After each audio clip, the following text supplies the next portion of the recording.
ನೋಡಪ್ಪ ಆ ಹುಡುಗಂಗೆ ನಾನು ಉತ್ತರ ಕೊಡೋಕೆ ನಂಗೆ ಇಷ್ಟ ಇಲ್ಲ. ನಮ್ಮ ಬೇರೆ ಲೋಕಲ್ ಲೀಡರ್ಸ್ ಇದ್ದಾರೆ, ಉತ್ತರ ಕೊಟ್ಕೊತಾರೆ. ಅವ್ರ ಲೋಕಲ್ ಲೀಡರ್ಗಳಿದ್ದಾರೆ. ಆ ನಟರಾಜ ನೋಡ ಇವನು ಕೊಡಪ್ಪ ಅದೇನೋ ಅವ್ರಿಗೆ. ನನಗೆ ಅವ್ರ ಸ್ಟೇಟಸ್ಸೇ ಗೊತ್ತಿಲ್ಲ ನನಗೆ ಇನ್ನ. ಏನೋ ಪಕ್ಷದ ಅಧ್ಯಕ್ಷರು ಮಾಡಿದ್ಮೇಲೆ ಬೇಕಾದ್ರೆ ಏನೋ ಉತ್ತರ ಕೊಡೋ. ನರೇಂದ್ರ ಮೋದಿಗೂ ಹಂಗೆ ಕೇಳಿದ್ರು. ಹಾ, ಈಗ ದೇವೇಗೌಡರು ಹೇಳಿಲ್ವೇ, ಏನೋ ನಿಮ್ ಬಿಜೆಪಿ ಗೌರ್ಮೆಂಟ್ ಬಂದ್ಬಿಟ್ರೆ ನಾನು ದೇಶ ಬಿಟ್ಟು ಹೊಂಟೋಯ್ತೀನಿ ಅಂತ. ಇವ್ರು ನರೇಂದ್ರ ಮೋದಿ ಹೇಳಿದ್ರು ಬೇಡ ಬೇಡ ನಮ್ಮನೇಲೇ ಜಾಗ ಕೊಡ್ತೀನಿ ಬನ್ನಿ ಅಂತ ಕರ್ತಿದ್ರು ಅವ್ರಿಗೆ. ಇಲ್ಲಿ ಅವ್ರದ್ದೆಲ್ಲ ನಾವು ಸೀರಿಯಸ್ ಆಗಿ ತಗೊಳಕ್ ಆಗಲ್ಲ. ಟೈಮ್ಗೆ ಹೆಂಗ್ ಬೇಕೋ. ಈಗ ರಾಜ್ಯಸಭಾ ಬೇರೆ ಆಗ್ಬೇಕಲ್ಲಪ್ಪ, ಅದಕ್ಕೆ ಮಾತಾಡ್ದು.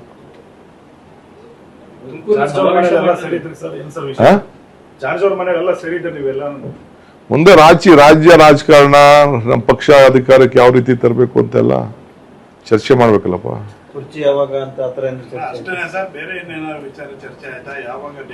ನೀವೇ ಎಲ್ಲ ಸ್ಟೋರಿಗಳು ಮಾಡ್ತಾ ಇದೀರಲ್ಲ, ಮಾಡಿ. ಪಾಪ ನೀವು ನಗ್ತಾ ಇರ್ತೀರಿ ಸರ್, ಬಟ್ ಒಳಗಡೆ ನೋವಿರುತ್ತೆ, ತೋರಿಸ್ಕೊಳ್ಳಲ್ಲ, ಆದ್ರೂ ನಗ್ತಾನೆ ಇರ್ತೀರಿ. ಅದಕ್ಕೆ ಅಟ್ಲೀಸ್ಟ್ ನಿಮ್ಗೊಂದು ಪರಿಹಾರ ಬೇಕಲ್ಲ ಸರ್. ಕಷ್ಟಪಟ್ಟಿದ್ದೀವಿ, ಅಲ್ಲ ಕಷ್ಟಪಟ್ಟಿದ್ದೀವಿ ನಿಜವಲ್ಲೂ. ನಾನು ಕೂಲಿ ಯಾರಿಗೂ ಕೇಳಿಲ್ಲ. ನಾನೇ ಆ ಕೂಲಿ ಕೇಳಲಿ? ನಾನು ಕೂಲಿಗಿಲಿ ಭಗವಂತ ಒಲಿಬೇಕಲ್ಲ ಸರ್.